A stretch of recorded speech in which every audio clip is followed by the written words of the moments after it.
Like most Americans, I spent years singing the Star-Spangled Banner at sports events and at civic gatherings. I know the words by heart. When I sing the anthem, I don't end it with trepidation, but with a firm declaratory note.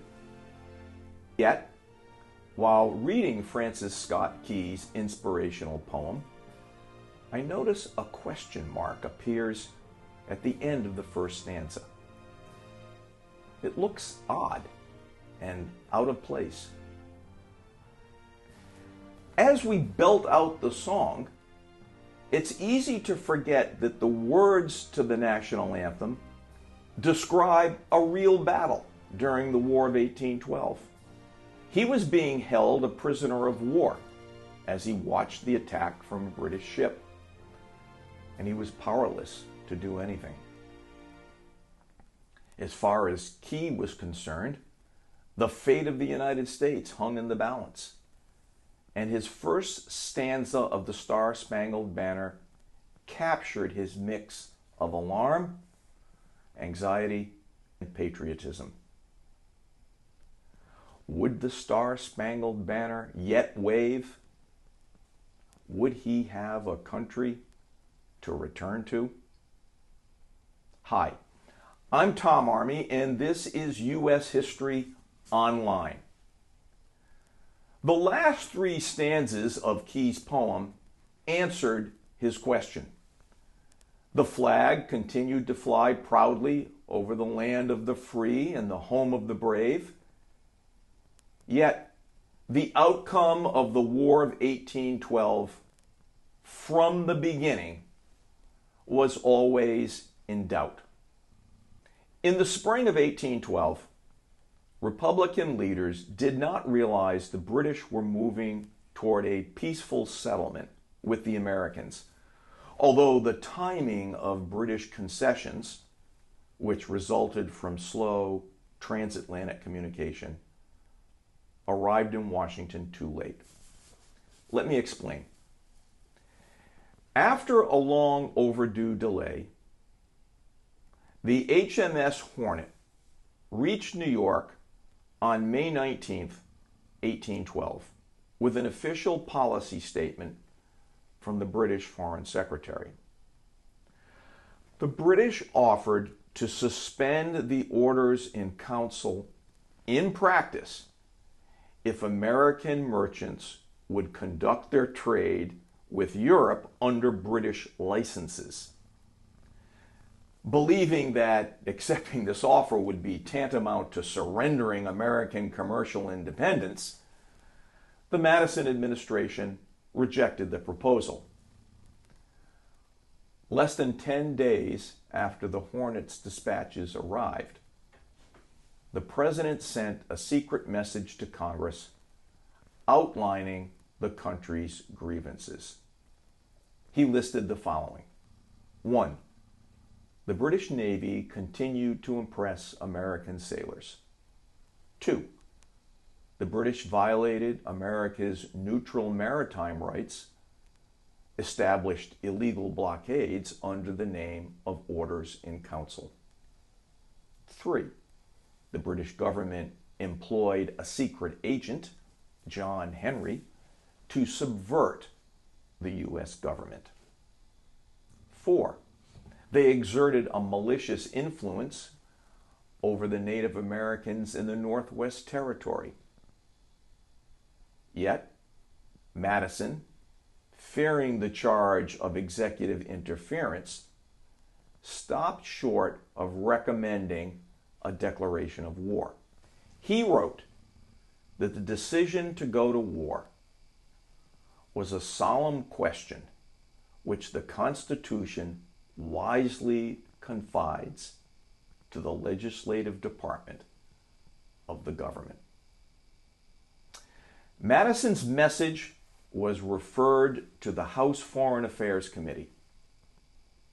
Shortly after the committee filed its own report, War Hawk John C. Calhoun introduced a bill declaring war. The vote seriously divided the House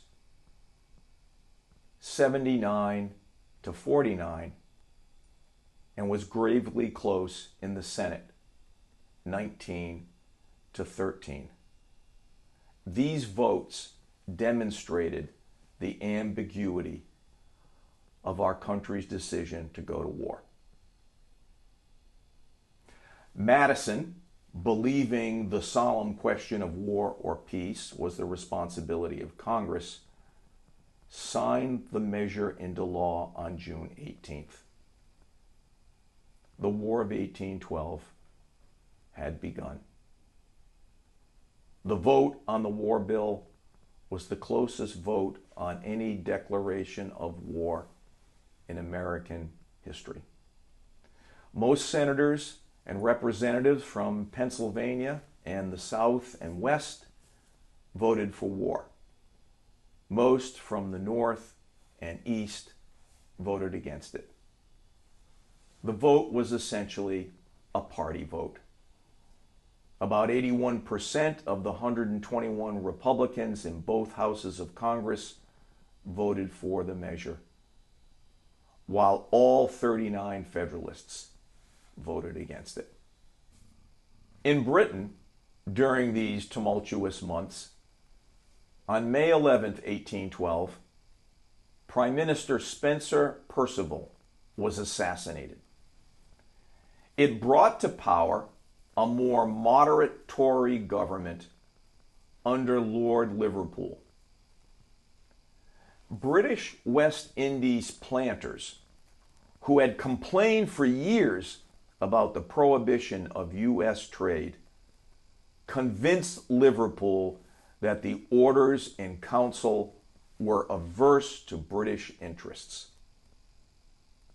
On June 16th, 2 days before the United States declared war, Parliament suspended the orders in council.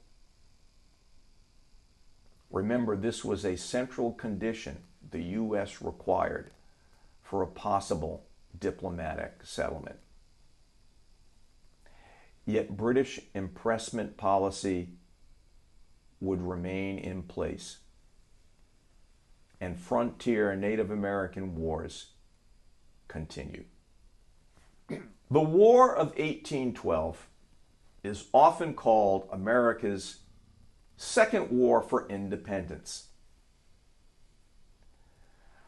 As historian Donald R. Hickey pointed out, the issues and ideology of the conflict did echo those of the Revolution.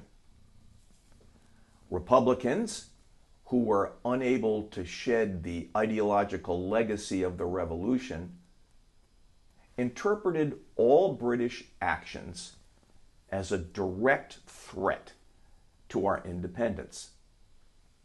Yes, British encroachments on American rights were both real and serious. Yet some historians argue that Great Britain's overriding objective was to defeat France. Well, perhaps it was, but the U.S. government could only assess previous British actions, such as her 176 years of colonial rule and her attempt to crush the American independence movement.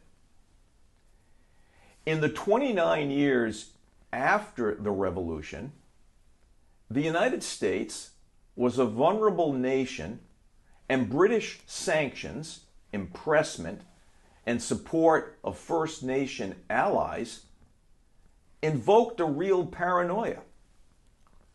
To Jeffersonians, the ground was shifting under their feet. I mean, there were the inevitable conflicts that would have come under just about any form of government. I mean, there was the Whiskey Rebellion, the Quasi-War, the struggle over the Jay Treaty, the Alien and Sedition Acts. Yet for the young nation, Republicans perceived these events as part of a genuine effort on the part of Great Britain to threaten our new and fragile form of government. Federalists, on the other hand, perceived Republican support of the French Revolution and their silence over Jacobin terror and the executions of Louis XVI and Marie Antoinette as tacit approval of a dangerous and threatening radicalism. What's more, Federalist beliefs about the importance of a natural aristocracy of talent, which would principally be drawn from the upper classes, played into Jefferson and Republicans' fears. Why would Federalists deny the common man's ability, except that they wanted to freeze him out of government altogether? Why would they advocate for a central bank, except that they wanted to benefit wealthy stockholders at the expense of the common man? The Federalists sincerely believed that the natural aristocracy would give America the best government. But to the Jeffersonian Republicans, it sounded like a cover for reintroducing a hereditary aristocracy. Finally, in 1812, the United States was ill-equipped to fight a major war. The Secretary of War, William Eustis, lacked administrative skills, and President Madison, the first man under the new Constitution to lead in wartime, was cautious, shy, and circumspect. New England Federalists continued to trade with the enemy, and Congress was negligent of financial matters.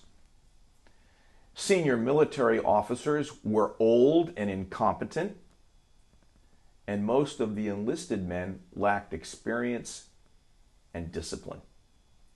Except in New England and the West, the militia was poorly equipped and badly organized. The supply system was grossly inefficient, and the system for feeding troops, based on private contracts, was even worse. At the start of the war, the small American Navy also seemed no match for the great British Armada. Yet in 1812, His Majesty's fleet was scattered all over the world and had only one ship of the line and 9 frigates at her stations in Halifax and Newfoundland. More than half the country, and certainly most Republicans, however, were ready for war. In the summer of 1812, a Baltimore mob drove Federalist editor Alexander C. Hansen out of town for daring to question the war. Hansen reoccupied his newspaper office, and again on July 27th, a gang of Republicans, merchants, immigrants, and workers converged on Hansen's office. 2 nights of rioting and the murder of a Federalist Revolutionary War veteran left the attackers cheering Tom Jefferson and Jemmy Madison. The Republican press called Hansen a scoundrel, hinted that he was in the pay of the British, and concluded that the mob was provoked. The United States was now at war. It had a small navy. It had an ill-supplied and fed army. The outcome of the war was in doubt.